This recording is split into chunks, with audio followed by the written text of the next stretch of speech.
নমস্কাৰ ছাৰ। নমস্কাৰ। ছাৰ আপোনাৰ শুভ নামটো? মোৰ নাম প্ৰদীপ ফুকন। আপুনি ক'ৰ পৰা আহিছে? মই অসমৰ লখিমপুৰ জিলাৰ লালুক অঞ্চলত থাকোঁ। আপুনি সন্ত ৰামপাল গুৰুমহাৰাজৰ পৰা নাম দীক্ষা কেতিয়া লৈছিল? মই সন্ত ৰামপালজী মহাৰাজৰ পৰা নাম দীক্ষা 2020 চনৰ 1 আগষ্ট তাৰিখত লৈছিলোঁ। সন্ত ৰামপাল গুৰুমহাৰাজৰ পৰা নাম দীক্ষা লোৱাৰ আগতে আপুনি অন্য কিবা ভক্তি সাধনা কৰিছিলনে? হয়, আমাৰ সমাজৰ পৰম্পৰা নীতিমতে আমি কৃষ্ণ ভক্তি কৰিছিলোঁ। নামঘৰলৈ যাওঁ, তাত কীৰ্তন পাঠ, গীতা পাঠ, ভাগৱত পাঠ এনেধৰণে হয়, আমি সকলোতে অংশগ্ৰহণ কৰিছিলোঁ। ইয়াৰ পাছতো মই ঠিক প্ৰায় ডেকা দিনৰ পৰা 30 বছৰমান ধৰি মই জয়গুৰু পন্থ শ্ৰী অনুকূল ঠাকুৰৰ সৎসংগ বিহাৰত তাৰ ভকত আছিলোঁ। ছাৰ আপুনি যিহেতু এজন শিক্ষিত ব্যক্তি আৰু আপুনি ক'লে যে আপুনি হিন্দু সমাজত প্ৰচলিত পৰম্পৰাগত যিবিলাক সাধনা আছিলে সেইবিলাক কৰি আছিলে, লগতে আপুনি জয়গুৰু পন্থৰ কথা ক'লে, তাত আপুনি 30 বছৰ ধৰি ভক্তি সাধনা কৰি আছিলে। সেইবিলাক সাধনা কৰি থকাৰ পিছতো আপুনি সন্ত ৰামপাল গুৰুমহাৰাজৰ শৰণলৈ কিয় আহিব লগা হ'ল ছাৰ? হয়, আমাৰ যি পৰম্পৰা ভক্তি আছে, আমাৰ সমাজত থকা পৰম্পৰা ভক্তি মতে আমি শাস্ত্ৰ পাঠ কৰোঁ। শাস্ত্ৰৰ নীতিমতে আমি যদি জুকিয়াই চাওঁ, আমাৰ সমাজবিলাকত ঠিক শাস্ত্ৰৰ মতে ভক্তি নহয়, শাস্ত্ৰৰ বিৰুদ্ধ বহুতো ভক্তি চলি আছে। সেইকাৰণে আমি সন্তুষ্ট নাছিলোঁ। আৰু সৎসংগ বিহাৰত যিহেতু অনুকূল চন্দ্ৰ ঠাকুৰৰ গুৰু হিচাপে ভক্তি কৰা হয়, সেই সমাজতো মই দেখিছিলোঁ যে তাতো কৰ্মকাণ্ড আছে। বিশেষকৈ ভাগৱত আৰু গীতাই কৰ্মকাণ্ড সমৰ্থন দিয়া নাই, পিণ্ড শ্ৰাদ্ধ ইত্যাদিক তেওঁলোকে নকৰিবলৈ কয়। গতিকে এই ক্ষেত্ৰত মই তাতো কিছু শাস্ত্ৰ বিৰুদ্ধ নীতি দেখি পাইছিলোঁ। সেইকাৰণে মই ইমান সন্তুষ্ট নাছিলোঁ। তেতিয়া সমাজবিলাকত আমাৰ ভকতসকলে ইমান বিশ্লেষণ নাছিল। যিসকলে শাস্ত্ৰ নিজে পঢ়িছে আৰু শাস্ত্ৰৰ লগত নিজৰ ভক্তি ৰিজনি কৰি চাইছে, তেওঁলোকেহে বুজি পায় যে আমি কৰা ভক্তিবিলাক প্ৰকৃততে শাস্ত্ৰসন্মত হয় নে নহয়। গতিকে তেতিয়া মই তেনেধৰণৰ সমাজত থাকি ভক্তি কৰিছিলোঁ যদিও মোৰ বিশেষ লাভৱান হোৱা নাছিল আৰু মই বহুতো শাস্ত্ৰৰ মতে ভুল দেখি পাইছিলোঁ। সেইকাৰণেই মই নতুন এক পৰমাত্মাৰ ভক্তিৰ পথ বিচাৰি আছিলোঁ। ছাৰ যিহেতু আপুনি পৰমাত্মাক বিচাৰি আছিলে, আপুনি পৰমাত্মাৰ সন্ধানত আছিলে আৰু যিবিলাক আপুনি পূৰ্বতে সাধনা কৰি আছিলে তাৰ দ্বাৰা আপুনি সন্তুষ্ট নাছিলে, কিন্তু আপুনি সন্ত ৰামপাল গুৰুমহাৰাজৰ শৰণলৈ কেনেকৈ আহিল ছাৰ? হয়, মই বিশেষভাৱে অৰুণাচল দাপৰিজত প্ৰায় 7 বছৰমান প্ৰাইভেট স্কুলত শিক্ষকতা কৰি আছিলোঁ। সেই সময়ত আমাৰ 8জনমান ডেকালৰ এটি সৰু দল আছিল যে গীতা পাঠ হয় প্ৰতি সপ্তাহে। তাতে শিৱপুৰাণো পাঠ হয়, বিষ্ণুপুৰাণ পাঠ হয়। আমি এদিন এই পাঠ কৰি থাকোঁতেই যে শিৱপুৰাণত পৰমাত্মা শব্দ বহুতবাৰ লিখিছে, তাত সদাশিৱকে পৰমাত্মা কৈছে, বিষ্ণুপুৰাণত বিষ্ণুকেই পৰমাত্মা কৈছে। এনেকৈ প্ৰকৃততে কোনো ঠিৰাং উত্তৰ পোৱা নাযায় যে মই পৰমাত্মা সদায় বিচাৰি আছিলোঁ যে কেনেধৰণে পৰমাত্মাক প্ৰকৃত পোৱা যাব। সেইকাৰণে এদিন মই ঠিক পাঠ কৰি আমি সেইদিনা শুই গৈছিলোঁ। মাজৰাতি মোৰ লগত এজন বন্ধু যিজন পাঠক আছিল, তেওঁ ৰাজু গগৈ, শিৱসাগৰ, তেওঁ আছিল। যে আমি মাজৰাতি মই সপোন দেখিলোঁ। সপোনত আজি মোক এজনে কৈছে যে আপুনি পৰমাত্মা পাইছেনে? মই নাই পোৱা। যে পৰমাত্মা ক'ত পাম? তেওঁ ক'লে যে বেদত পাব। যে বেদ ক'ত পাম? বেদটো আমি দেখা নাই। তেতিয়াহ'লে বেদ আছে, ভাৰতবৰ্ষত বহুত গুৰুৱে আমাৰ বেদ অধ্যয়ন কৰি আছে। গতিকে বৰ্তমান এই ইণ্টাৰনেটত বেদ দিয়া আছে, আপুনি এতিয়াই মোবাইল খোলক, আপোনাক পৰমাত্মা সম্পৰ্কে বেদত সম্পূৰ্ণ সন্দেহ আহি আছে। এতিয়াই খোলক, আপুনি চাওক। এইধৰণে মই সপোন দেখিলোঁ আৰু সঁচাই মই সপোনৰ পৰা সাৰ পালোঁ। আৰু তাৰপিছত মই মোবাইলটো খুলি চালোঁ, ইউটিউবত প্ৰথমেই আমি সন্ত ৰামপালজী গুৰু মহাৰাজক দেখা পালোঁ। মই কেতিয়াও আগে পাছে দেখা নাই। তাৰপিছত তেওঁ প্ৰথমেই মোক এই ঋগবেদখন খুলি এনেকৈ দাঙি দেখুৱাইছে, এইখন ঋগবেদ দেখিছানে? যেটা লিখা আছে ঋগবেদ, যে এই ঋগবেদত পৰমাত্মাৰ সম্পৰ্কে লিখা আছে।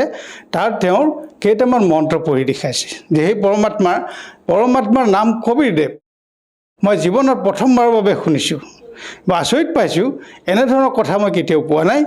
ইয়াৰ পিছত তেওঁ অথৰ্ব বেদ খুলি দেখুৱালে যে অথৰ্ব বেদত লিখিছে পৰমাত্মা কবিৰদেৱ তেওঁ সকলোৰে সৃষ্টি ৰচনসাৰ, সকলো বিশ্বব্ৰহ্মাণ্ড গ্ৰহ নক্ষত্ৰ জীৱ জন্তু সকলোখিনিৰ সৃষ্টিৰ ৰচোতা কবিৰদেৱ। এয়া মোৰ জীৱনত আটাইতকৈ ডাঙৰ টাৰ্ণিং পইণ্ট। মই কেতিয়াও জীৱনত শুনা নাছিলোঁ, ইমানবিলাক মই শাস্ত্ৰ ব্যাখ্যা শুনিলোঁ, নিজেও পঢ়িলোঁ, কিন্তু ক'তো পোৱা নাছিলোঁ। তাৰপিছত তেওঁ যজুৰ্বেদ দেখুৱালে, যজুৰ্বেদতো পৰমাত্মা কবিৰদেৱ।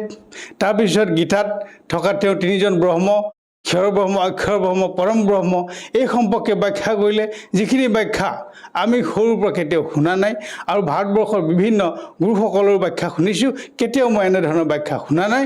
মোৰ আত্মা বৰ গদগদ হৈ গ'ল। ইয়াৰ পিছত মই প্ৰায় তেখেতৰ মংগল প্ৰবচন শুনিছোঁ আৰু তাৰপিছত তাতে এটি যোগাযোগ নম্বৰ পালোঁ।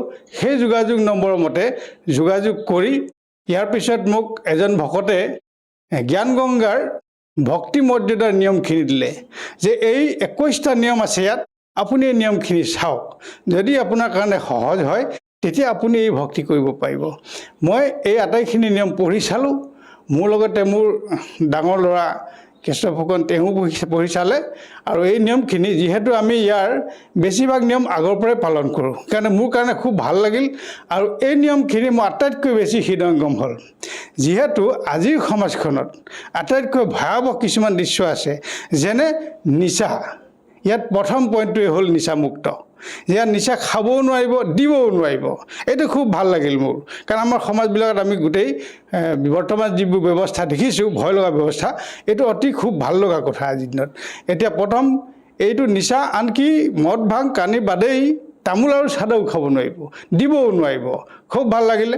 ইয়াৰ পিছত আপোনাৰ জীৱ হত্যা নিষেধ, যেনে মাছ মাংস কণী কোনেও ভক্ষণ কৰিব নোৱাৰিব, আনকো দিব নোৱাৰিব।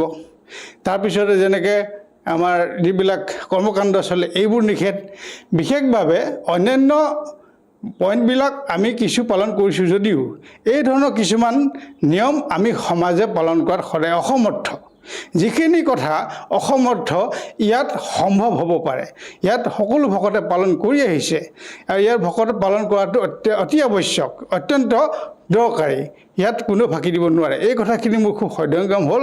সেইকাৰণে মই ভাবিলোঁ যে মোৰ পৰিয়ালৰ কাৰণে এটা বহুত খুব ভাল পথ হ'ব। মই নিজেও ইয়াত মই এই পথত থাকি ভাল পাম। সেইকাৰণে মই তাৰপিছত যোগাযোগৰ মাজেদি মই এই সন্ত ৰামপালজী চৰণলৈ 2020 চনৰ 1 আগষ্ট তাৰিখে মই এই পথলৈ আহিলোঁ। ছাৰ, এটা আচৰিত কথা, আপুনি সপোনত পৰমাত্মাৰ সন্ধানৰ বিষয়ে যিটো সপোন দেখিলে, সপোনত দেখাৰ পিছতে আপুনি যেতিয়া মোবাইলত প্ৰমাণ চাবৰ বাবে যেতিয়া মোবাইল খুলি চালে, আপুনি তাতে সন্ত ৰামপাল গুৰু মাজৰ সন্ধান পালে আৰু লগতে আপুনি বৰ্তমান ভক্তি সাধনা কৰি আছে তেখেতৰ জ্ঞান বুজি। ছাৰ, এইটো কেনেকৈ মানি ল'ব যে আমাৰ দৰ্শকসকলে, যিসকল দৰ্শকে আপোনাক টিভি স্ক্ৰীণত প্ৰত্যক্ষ কৰি আছে, সপোনত দেখা ঘটনাটো আপুনি বাস্তৱত প্ৰতিফলিত হ'ল? হয়, এতিয়াৰ যুগত সকলোৰে হাতত মোবাইল আছে, কিন্তু ঘটনা হ'ল কি, আমি কোনো এটা কথা সপোনত দেখি বাস্তৱত পৰিণত হ'ব পাৰে নোৱাৰে, এইটো এটা নিজৰ বাস্তৱিক প্ৰমাণৰ কথা। এতিয়া কাৰ ক্ষেত্ৰত কি কথা, মই আনৰ কথা নকওঁ, মোৰ নিজৰ ক্ষেত্ৰত এইটো সম্পূৰ্ণ সত্য কথা। মই বাস্তৱিকভাৱে মোৰ জীৱনত নতুন পথ পালোঁ। গতিকে মোৰ কাৰণে এইটো সম্ভৱ আৰু মই এইটো অসম্ভৱ বুলি আনৰ কাৰণেও নকওঁ, যিসকলে বিচাৰি আছে, কাৰণ মই আগৰ পৰাই পৰমাত্মা বিচাৰি আছিলোঁ। গতিকে মই বিচাৰিছোঁ কাৰণে মোৰ কাৰণে সম্ভৱ। গতিকে মোক সেই পথ পৰমাত্মাই দিছে। গীতাত কৈছে, যাৰ যিজনৰ প্ৰতি শ্ৰদ্ধা আছে সেই শ্ৰদ্ধা ময়েই তেওঁক কৰি দিওঁ আৰু সেই বস্তু পোৱাৰ ব্যৱস্থাও মই কৰি দিওঁ। গতিকে ঈশ্বৰে সেয়া মোক কৃপা কৰি মিলাইছে বুলি মোৰ এটা আত্মবিশ্বাস হয়। ছাৰ, আমাৰ সমাজে কেনেকৈ মানি ল'ব? আমি যিহেতু পুৰণি পৰম্পৰা হিচাপে আমি ব্ৰহ্মা বিষ্ণু মহেশ্বৰক পৰমাত্মা বুলি মানি আহিছোঁ আৰু আমাক শ্ৰদ্ধালুসকলে তেনেধৰণে ভক্তিবিধি প্ৰদান কৰি আহিছে। আমি ছাৰ এইটো কেনেকৈ মানি ল'ম যে ব্ৰহ্মা বিষ্ণু মহেশ পৰমাত্মা নহয়, কবি দেৱী পৰমাত্মা হয় বুলি? এতিয়া ইণ্টাৰনেটৰ যোগেদিও আপুনি ঘৰতে মোবাইলত বেদ চাব পাৰে বা ভাৰতবৰ্ষৰ বিভিন্ন জেগাবিলাক প্ৰতিষ্ঠানবিলাকে বেদ সংৰক্ষণ কৰিছে, কিনিব পাৰে। আপুনি ঘৰতে কিনি আহি পঢ়ক। মংগল প্ৰবচনত আমাৰ গুৰু মহাৰাজে যি কেইটা মন্ত্ৰ, বেদৰ মন্ত্ৰ উল্লেখ কৰিব, আপুনি সম্পূৰ্ণ মিলাই চাওক। যদি ইয়াত এটাও কথা ভুল আছে, আমাক আপুনি আঙুলিয়াই দেখাওক যে আজিলৈকে এটা শব্দ এটা শাৰীও তাত ভুলকৈ দিয়া হোৱা নাই গতিকে আমাৰ কথা হ'ল আমি নিজে পঢ়ি নিজেই চকুৰে প্ৰমাণ চাই ল'ব লাগে যে তেখেতে প্ৰবচনত যি মন্ত্ৰ উল্লেখ কৰিছে বেদৰ কথা যি উল্লেখ কৰিছে আপুনি মই কিনি আনি সম্পূৰ্ণ লাইন টু লাইন চাব লাগে আমি চাই পেলাই সম্পূৰ্ণ বিশ্বাস কৰিব লাগে আৰু সেইমতে আমি কাম কৰিব লাগে গতিকে শাস্ত্ৰৰ যি গীতাৰ কথা উল্লেখ আছে গীতাৰ যিখিনি শ্লোক তেখেতে উল্লেখ কৰিছে আপুনি সংস্কৃত গীতা শ্ৰীমদ ভাগৱত গীতা কিনি আনক বা আপোনাৰ যদি ঘৰত আছে আপুনি সম্পূৰ্ণ তাৰ শ্লোক অধ্যায় আৰু সম্পূৰ্ণ মিলাই চাওক যে যেতিয়া শুদ্ধভাৱে পাব আপুনি বিশ্বাস কৰিবলৈ বাধ্য হ'ব এইটো মই কৈছোঁ নহয় আপুনি নিজেই কৰক আৰু এইটো সম্পূৰ্ণ শুদ্ধ আৰু সত্য ছাৰ আমি আপোনালোকৰ গুৰু সন্ত ৰামপাল গুৰু মহাৰাজৰ ভক্তসকলৰ যেতিয়া অনুভৱ শুনো তেওঁলোকে বিভিন্ন ছ'চিয়েল মিডিয়া প্লেটফৰ্মত নিজৰ মত ব্যক্ত কৰে যে সন্ত ৰামপাল গুৰু মহাৰাজৰ পৰা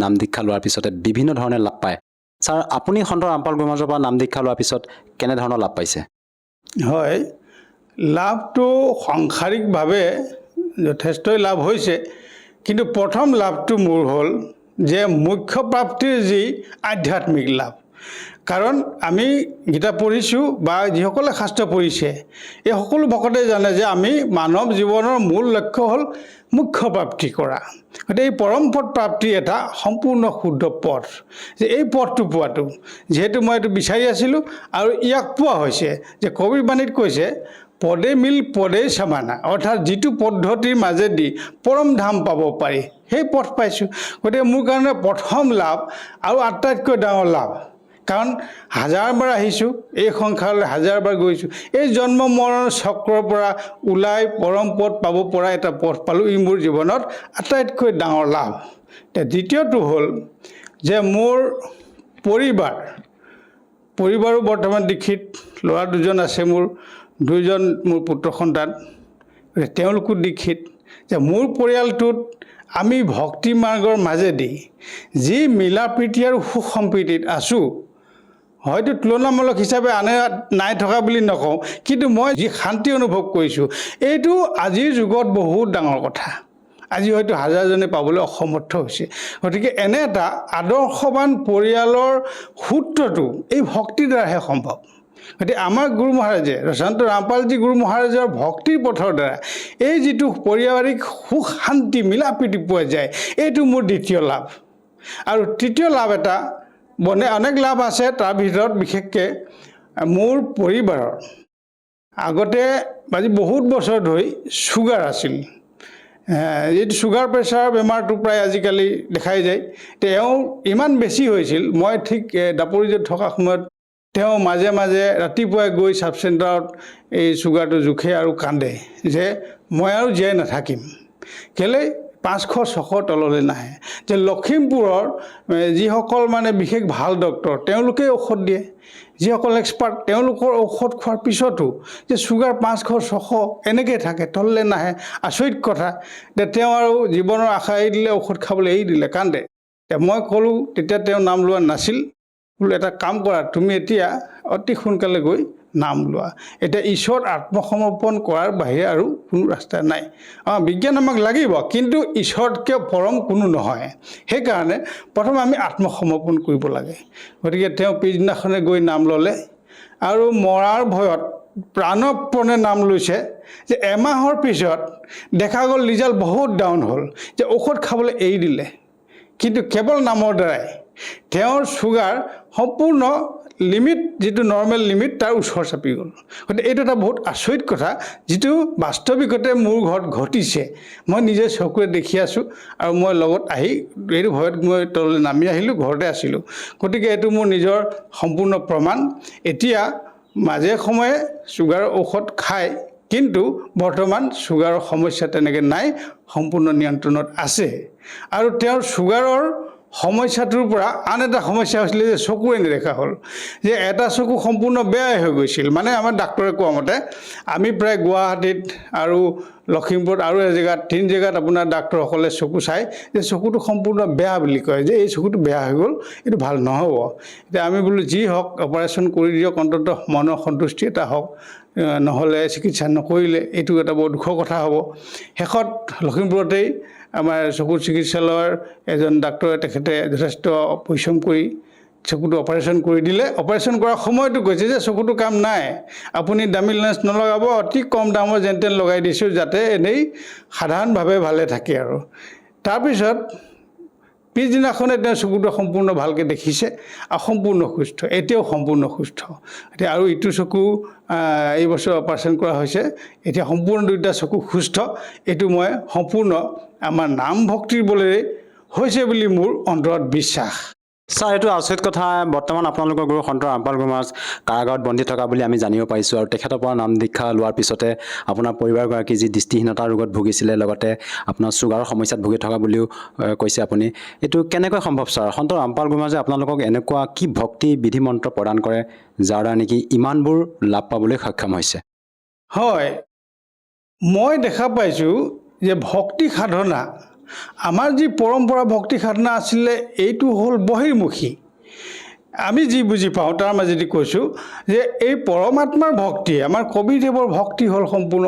অন্তৰ্মুখী ভক্তি যে অন্তৰ্মুখী সাধনাত আমাৰ দেহত বিভিন্ন স্থানত আমাৰ মুখ্য দেৱতাসকল আছে ব্ৰহ্মা বিষ্ণু মহেশ আছে এইসকলৰ উপৰিও পৰমাত্মা নিৰ্দিষ্ট স্থানত আছে যে আমি অন্তৰ্মুখী সাধনাৰ দ্বাৰা ইয়াত যি মন্ত্ৰ দিয়া হয় এই মন্ত্ৰৰ দ্বাৰা অৰ্থাৎ এই নামৰ দ্বাৰা নাম স্মৰণৰ দ্বাৰাই এই সকলোখিনি আমাক শৰীৰ সুস্থ হোৱাত সহায় কৰে কাৰণ পৰমাত্মা আৰু আত্মাৰ অবিহনে দেহটো অচল গতিকে সেইটো বিজ্ঞানে ঢুকি নাপায় যিহেতু তাক প্ৰমাণ কৰিব নোৱাৰে কিন্তু আধ্যাত্মিক দিশত আমি বিশ্বাস কৰিব লাগিব কাৰণ ঈশ্বৰ সকলোৱে বিশ্বাস কৰে গতিকে ঈশ্বৰ বিশ্বাস কৰিলে আমি আত্মা পৰমাত্মা বিশ্বাস কৰিব লাগিব আৰু এনেধৰণৰ কথাটো সম্ভৱ কিন্তু বৰ্তমান আমি যি দেখিছোঁ যে কবিৰ পন্থত পৰমাত্মাৰ ভক্তি কৰা হয় ইয়াক সম্পূৰ্ণ অন্তৰ্মুখী সাধনা যিটো বাকী সমাজবিলাকত নাই মই দেখাত নাই কাৰণ সকলোৱে বাহিৰৰ এটা ঈশ্বৰ বিচাৰে তেওঁলোকে ভক্তি সাধনা কৰে নিজৰ নিজৰ মতে কিন্তু অনুষ্ঠানমুখী কেৱল অনুষ্ঠানমুখী বাকী সময়টোত 24 ঘণ্টাত আমাৰ ধৰ্ম লাগি থকা নাই মই যি কৰোঁ এনেকুৱা ধৰণৰ কথা কিন্তু ইয়াত সম্পূৰ্ণ ব্যৱহাৰিক দিশত ধৰ্ম পালন কৰিব লাগিব এই ভক্তি ধৰ্ম ভক্তিৰ মৰ্যাদাটো আন সকলো পন্থতকৈ বেলেগ আৰু এই বাস্তৱিকতে শুদ্ধ কাৰণ ধৰ্ম ধাৰণ নকৰিলে ধৰ্ম নহয় মই যদি পলাই নাই তেনেহ'লে ধৰ্ম কেনেকৈ হ'ব গতিকে ইয়াৰ সম্পূৰ্ণ হাতে কামে পালন কৰিব লাগিব আৰু 24 ঘণ্টাৰ ভিতৰত আপুনি অন্ততঃ নাই কমে অতি কম 1 প্ৰহৰ 3 ঘণ্টা হ'লেও নাম কৰিব লাগিব আৰু কামৰ মাজেদি আজৰি সময় নাম কৰি থাকক ইয়াৰ উপৰিও আপোনাৰ পঞ্চযজ্ঞ আছে দান দিয়ক আৰু অন্যান্য ঘি বন্তি প্ৰজ্বলন কৰক আৰু বাকীখিনি কৰক বাকী দৈৱযজ্ঞ আছে ধৰ্মযজ্ঞ আছে মানুহৰ জীৱৰ উপকাৰ কৰক এই সকলোখিনিৰ দ্বাৰাই সম্ভৱ কাৰণ এইটো আধ্যাত্মিক কথা আত্মা পৰমাত্মাৰ কথা গতিকে জেলত থকাটো কোনো ডাঙৰ কথা নহয় আজি দেশৰ যিবিলাক আমাৰ নেতাই মহাত্মা গান্ধীকে ধৰি যিবিলাক নেতাই আমাৰ দেশৰ কাৰণে মানে তেওঁলোকে চেষ্টা কৰিছিলে তেওঁলোকেও জেল খাইছিলে জেল খোৱাটো ডাঙৰ কথা নহয় কাৰণটো কি আমি চাব লাগে কাৰণটো কি যে বহুতো সাধু সন্ত জেলত আছে তেওঁলোকৰ কাৰণটো কি যি নহওক আমি যদি চাওঁ আজি যীশুখ্ৰীষ্টৰ অৱস্থা কি হ'ল সত্য প্ৰচাৰ কৰিবলৈ যাওঁতে সদায় বাধা থাকিবই আমি শিক্ষিত সমাজে আজিৰ দিনত আমি বাস্তৱিক জগতখনৰ কথা চাব লাগে তেওঁৰ দ্বাৰা মংগল হৈছে নে নাই আমাৰ দেশৰ মানে মংগল হৈছে নে নাই ইমানখিনি তেখেতে দেশখনক ভাল কৰাৰ চেষ্টা কৰিছে সেইখিনি আমাৰ খাটিছে নে নাই আমি এইখিনি চাব লাগে গতিকে মোৰ মতে তেওঁ য'তেই নাথাকক আমাৰ শিক্ষকসকলে আমি তেওঁৰ জ্ঞানখিনি গ্ৰহণ কৰিব লাগে আৰু তেওঁৰ যিখিনি আদৰ্শ দিছে এইখিনি গ্ৰহণ কৰিলে দেশ আৰু সমাজ শান্তি হ'ব ছাৰ যিহেতু আপুনি এগৰাকী শিক্ষিত ব্যক্তি সেই হিচাপে মই আপোনাৰ পৰা জানিব বিচাৰিছোঁ আপোনালোকৰ গুৰু সন্ত ৰামপাল গুৰু মহাৰাজৰ মুখ্য উদ্দেশ্য কি হয় সন্ত ৰামপালজী মহাৰাজৰ মুখ্য উদ্দেশ্য প্ৰথম কথা হ'ল মানুহৰ জীৱন মুখ্য প্ৰাপ্তিৰ বাবে গতিকে আমাৰ ভকতসকলক এই মানুহবিলাকক এই কালৰ জালৰ পৰা এই কালৰ সংসাৰখনৰ পৰা দুখমুক্ত কৰি সম্পূৰ্ণ পৰম ধামলৈ গতি কৰোৱা আত্মাক মুখ্য প্ৰাপ্তি কৰা এই প্ৰথম উদ্দেশ্য আৰু ইয়াৰ পিছত সামাজিকভাৱে যে দেশখনৰ ক্ষেত্ৰত আজি যৌতুক প্ৰথা যি ব্যাধি আছে সেই যৌতুক প্ৰথা নাইকিয়া কৰিবৰ কাৰণে তেখেতৰ বিশেষ অৰিহণা আছে ইয়াৰ ভকতসকলৰ যৌতুক ল'বও নোৱাৰে দিবও নোৱাৰে গতিকে এখন যৌতুকবিহীন সমাজ গঢ়ি তুলিবলৈ তেখেতে চেষ্টা কৰিছে আজি যৌতুকৰ বলত কিমান নাৰীৰ মানে হত্যা হৈ আছে বিভিন্ন জেগাত প্ৰাণহানি হৈছে জ্বলি গৈছে বিভিন্ন কথা আৰু বৰ্তমান আমাৰ দেশত যি নিচাৰ যি ভয়ংকৰ পৰিস্থিতি আহি পৰিছে। আমি সকলোৱে জানো ড্ৰাগছৰ যি ব্যৱস্থা হৈছে, বিভিন্ন জেগাত নিচাৰ দ্বাৰা বিভিন্ন অঘটন ঘটি আছে। গতিকে সম্পূৰ্ণ নিচামুক্ত এখন ভাৰত গঢ়ি তোলা তেখেতৰ উদ্দেশ্য। আমাৰ ভকতসকলৰ মাজত কোনেও নিচা খাব নোৱাৰিব, নিচা ল'ব নোৱাৰিব, নিচা দিবও নোৱাৰিব। গতিকে নিচামুক্ত এখন সমাজ গঢ়ি তোলা তেখেতৰ উদ্দেশ্য আছে। ইয়াৰ পিছত বিভিন্ন ঠাইত মোবাইল গাড়ীৰ যোগেদি যে চিকিৎসা সেৱা প্ৰদান কৰা হৈছে, চিকিৎসা শিবিৰ পাতিছে, তাত ৰোগীসকলক সহায় কৰা হৈছে আৰু ৰক্তদান শিবিৰ পতা হৈছে। এই চৰকাৰক সহায় কৰা হৈছে। তাৰ উপৰিও ৰক্তদান দিছে আৰু দেহদান আমাৰ ভকতসকলক তেখেতে প্ৰেৰণা দিছে যে আমাৰ এই মাটিৰ শৰীৰটো আমি প্ৰাণ যোৱাৰ পিছত, আত্মা যোৱাৰ পিছত আমাৰ মাটিৰ শৰীৰটোৰ কি কাম আছে। গতিকে আমি দেশৰ কাৰণে, আমাৰ মেডিকেল ছাত্ৰ ছাত্ৰী, মেডিকেল ষ্টুডেণ্টবিলাকৰ কাৰণে, আমি দেশৰ কাৰণে আমি দান কৰিব পাৰোঁ। গতিকে দেহদান হৈছে। গতিকে এনেধৰণৰ বহুতো সমাজ কল্যাণ কাম গঢ়ি তুলিছে তেখেতে। এখন দুৰ্নীতিমুক্ত, দোষমুক্ত, কুসংস্কাৰমুক্ত ভাৰতবৰ্ষ গঢ়ি তোলাৰ তেখেতৰ উদ্দেশ্য আছে। ছাৰ, যিহেতু আপুনি সন্ত ৰামপাল গুৰু মহাৰাজৰ পৰা নাম দীক্ষা লোৱাৰ পিছতে শাৰীৰিকভাৱে হওক, আৰ্থিকভাৱে হওক, পাৰিবাৰিকভাৱে হওক বিভিন্ন ধৰণে লাভ পালে, যিসকল দৰ্শকে আজি আপোনাক এই টিভি স্ক্ৰীণত প্ৰত্যক্ষ কৰি আছে, তেওঁলোকক আপুনি কি বাৰ্তা দিব বিচাৰে যাতে তেওঁলোকেও আপোনাৰ দৰে উপকৃত হ'ব পাৰে? হয়, মই হাতযোৰ কৰি সকলো দৰ্শকলৈ নিবেদন জনাইছোঁ যাতে আমি মানৱ জীৱন অতি দুৰ্লভ, সেইকাৰণে শুদ্ধ সৎভক্তিৰ মাজলৈ আহি সন্ত ৰামপালজী মহাৰাজৰ চৰণলৈ আহি শুদ্ধ ভক্তিৰে আমি যাতে পৰম কল্যাণ কৰিব পাৰোঁ, তাৰ কাৰণে আগবাঢ়ি আহক। মই নিজেও গীতা পঢ়িছিলোঁ, যে গীতা পঢ়া সকলো ব্যক্তি আজি বহুত আছে, যে চাওক যে গীতাত ৪ৰ্থ অধ্যায়ত কৈছে যে অৰ্জুন, তুমি সেই তত্ত্বদৰ্শী মহাপুৰুষৰ চৰণলৈ যোৱা। কেলে? যিজনে সংসাৰ বৃক্ষক জানে, অৰ্থাৎ গছজোপা ওলোটা কৰি ল'লে ওপৰৰ মূল আছে পৰমাত্মা আৰু তললৈ একেবাৰে ডাল পাত শাখা। এই গোটেই অংশবোৰত কোন ক'ত থাকে, কোনজন প্ৰভু ক'ত থাকে, এটাইখিনি যিজনে জানে সেইজন তত্ত্বদৰ্শী মহাপুৰুষ। আৰু বৰ্তমান পৃথিৱীত তত্ত্বদৰ্শী মহাপুৰুষ সন্ত ৰামপালজী মহাৰাজ। তেখেতৰ মংগল প্ৰবচন শুনক আৰু তেখেতৰ জ্ঞানৰ দ্বাৰাই আমি সকলোৱে লাভৱান হ'ব লাগে আৰু সকলোৱে নিজৰ আমি জীৱন কল্যাণ কৰিব লাগে। সেইকাৰণে মই সকলোকে অনুৰোধ জনাইছোঁ, কৰজোৰে মই প্ৰাৰ্থনা জনাইছোঁ। যিহেতু মই প্ৰায় 30 বছৰ ধৰি জয়গুৰু পন্থটো আছিলোঁ আৰু তাতো আমি বিভিন্ন ধৰণে সাধনা কৰিছিলোঁ, নাম ধ্যান কৰিছিলোঁ, কিন্তু ঈশ্বৰৰ অনুভৱতাটো পোৱা নাছিলোঁ। গতিকে আৰু মই গীতা পাঠ কৰিছিলোঁ নিজেও আৰু বিভিন্ন গীতা অনুষ্ঠানৰ ব্যাখ্যাও শুনিছিলোঁ, যে গোটেই গীতাৰ ব্যাখ্যাবিলাকৰ মতেও আমি যি পুৰণা সাধনা কৰি আছিলোঁ, এই সাধনাৰ ভক্তি প্ৰকৃততে শুদ্ধ মাৰ্গ বুলি আমি মোৰ ব্যক্তিগত জীৱনৰ অভিজ্ঞতাৰ পৰা ক'ব নোৱাৰোঁ। গতিকে নতুনকৈ মই যি মাৰ্গত বৰ্তমান আহিছোঁ, এই সৎভক্তিৰ মাৰ্গত মই নিজে আহি যেনেধৰণে উপকৃত হৈছোঁ আৰু মই যি শান্তি লাভ কৰিছোঁ, আৰু এই পদ্ধতি যে শুদ্ধ নিজৰ জীৱনৰ চলন পদ্ধতি লগত ধৰ্মভক্তিক যেনেধৰণে পালন কৰি নিজে আগুৱাই যাব পাৰিছোঁ, সেই ক্ষেত্ৰত মই যথেষ্ট সফল হৈছোঁ বুলি ভাবিছোঁ। আৰু সেইকাৰণে মই আপোনালোককো এই সৎভক্তিৰ কাৰণে, সৎভক্তিৰে নিজৰ জীৱন কল্যাণ কৰক বুলি মই আহ্বান জনাইছোঁ। ছাৰ, যিহেতু আপোনালোকৰ গুৰু সন্ত ৰামপাল গুৰু মহাৰাজ হাৰিয়ানা প্ৰান্তৰ নিবাসী হয়, তেনে ক্ষেত্ৰত ছাৰ আমি যদি তেখেতৰ পৰা নাম দীক্ষা ল'ব বিচাৰোঁ, সহজভাৱে কেনেকৈ ল'ব পাৰিম ছাৰ? হয়, বৰ্তমান সকলো শিক্ষিত লোক আৰু ছ'চিয়েল মিডিয়াৰ যুগ, ঘৰে ঘৰে ডাঙৰ মোবাইল আছে। গতিকে মোবাইলত সন্ত ৰামপালজী মহাৰাজ প্ৰবচন চাৰ্চ কৰক, তেখেতৰ মংগল প্ৰবচন ইউটিউব বা ফেচবুক পাব। তাত আপুনি চাওক, প্ৰবচন শুনক, আৰু এই প্ৰবচনৰ পাছত তলত যোগাযোগৰ নাম্বাৰ আহে। এই নাম্বাৰটোত আপোনালোকে যোগাযোগ কৰিব পাৰিব। আপোনালোকৰ ওচৰৰ যিকোনো নামদান কেন্দ্ৰত আপোনালোকে বিনামূলীয়াকৈ গৈ এই ভক্তি মাৰ্গত শৰণ ল'ব পাৰিব। ইয়াত কোনো অসুবিধা নাই। ধন্যবাদ থাকিল ছাৰ। সৎ চাহেব।